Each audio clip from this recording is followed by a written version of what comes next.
बिस्मिल्लाहिर्रहमानिर्रहीम। अस्सलाम वालेकुम डियर स्टूडेंट्स। आज का हमारा लेक्चर एक्सरसाइज 6.3 मैथ क्लास 10 के मुतालिक है। अब इसी एक्सरसाइज का हमारे पास क्वेश्चन नंबर 1 का सेकंड पार्ट मौजूद है। फिर से हमने क्या करना है, तीन चीज़ें, रेंज, वेरिएंस और स्टैंडर्ड डिविएशन हमने फाइंड आउट करने हैं।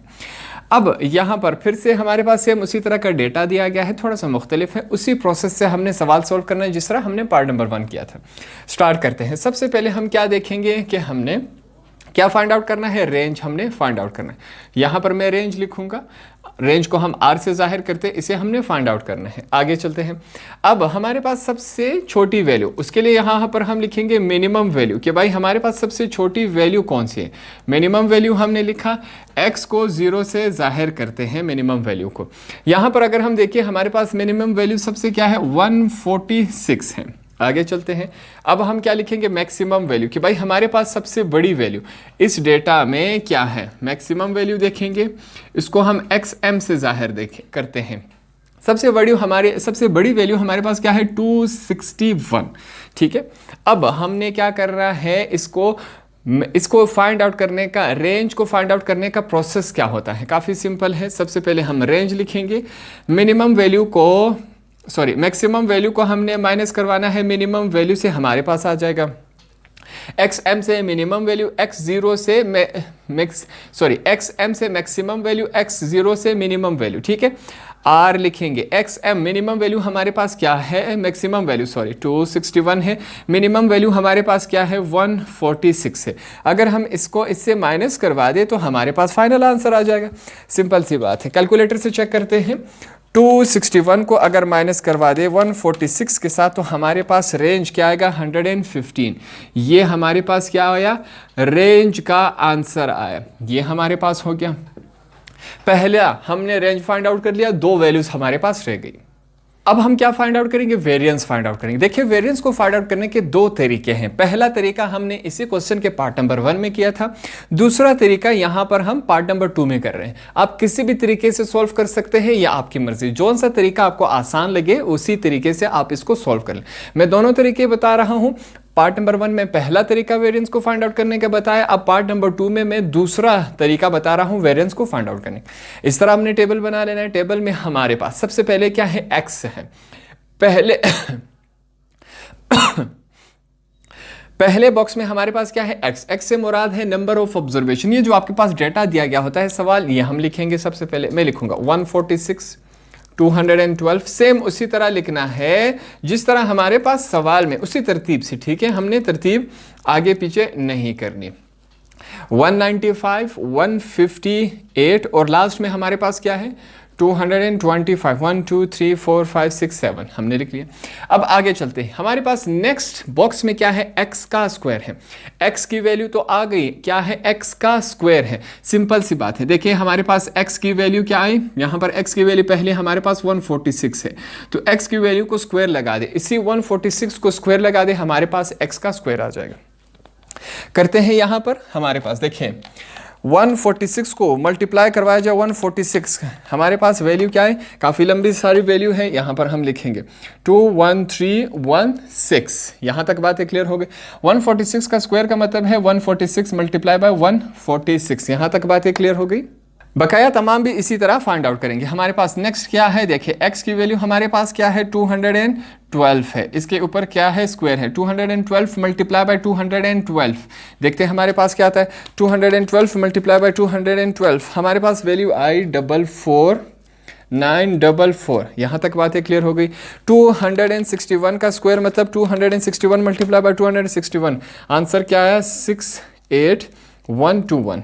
आगे चलते हैं। 175 को मल्टीप्लाई करवाएंगे 175 को, हमारे पास वैल्यू क्या है, 3625। आगे चलते हैं। 195 को मल्टीप्लाई करवाएंगे 195 को, हमारे पास वैल्यू क्या है, 38025। आगे चलते हैं। 158 का मतलब है 158 मल्टीप्लाई बाय 158, हमारे पास वैल्यू क्या है, 24964। लास्ट वैल्यू है हमारे पास 225 मल्टीप्लाई बाय 225, हमारे पास वैल्यू क्या है, 5625। ये हमने तमाम स्क्वायर निकाले। अब इस वैल्यू को भी आपस में ऐड करेंगे और इस वैल्यू को भी आपस में ऐड करेंगे। फाइनल आंसर देखते हैं। इन तमाम वैल्यू को जब हम आपस में ऐड करेंगे हमारे पास क्या आएगा 1372 हमारे पास वैल्यू आई। अब इन तमाम को आपस में ऐड करते हैं, हमारे पास वैल्यू आई 278,620। इन तमाम को आपस में ऐड किया। अब हम क्या करेंगे, वेरिएंस को हमने फाइंड आउट करना है। यहां पर देखिए सबसे पहले हम क्या करेंगे, यहां पर मैं क्या लिखूंगा, वेरिएंस को। अब हम ये लाइन लगा लेता हूं थोड़ी सी।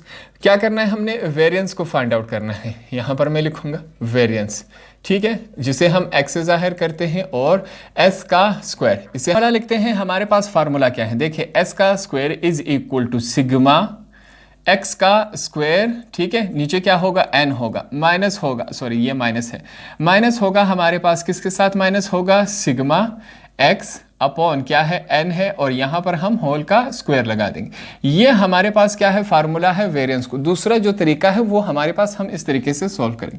अब देखिए s का square is equal to sigma का मतलब क्या होता है, जमा करना। किसको जमा करें, x की स्क्वायर की वैल्यू को। x की स्क्वायर तमाम वैल्यूज हमने जमा की, हमारे पास इस शक्ल में है, क्या है 278,620। यहां तक बातें क्लियर हो गई। नीचे क्या है, n नंबर ऑफ ऑब्जर्वेशन, कितने नंबर है 1 2 3 4 5 6 7, कितने हैं 7 हमने लिखा, माइनस हो रहा है।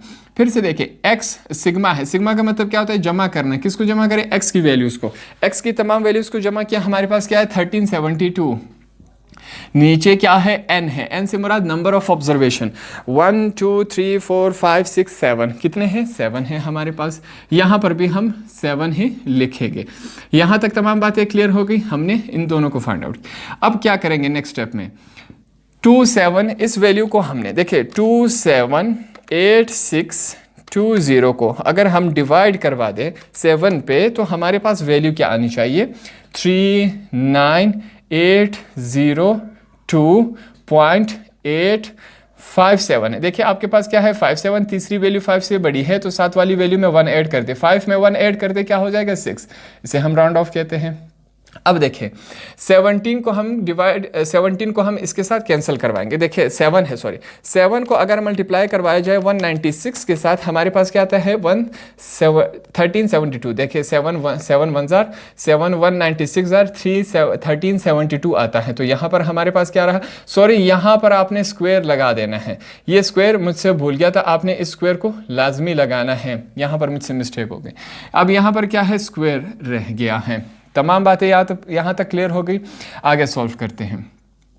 अब हमारे पास क्या है 39,802.86 माइनस होगा 196 का स्क्वायर लेते हैं। 196 मल्टीप्लाई बाय 196, हमारे पास वैल्यू क्या आई, हमारे पास जो वैल्यू है 38416।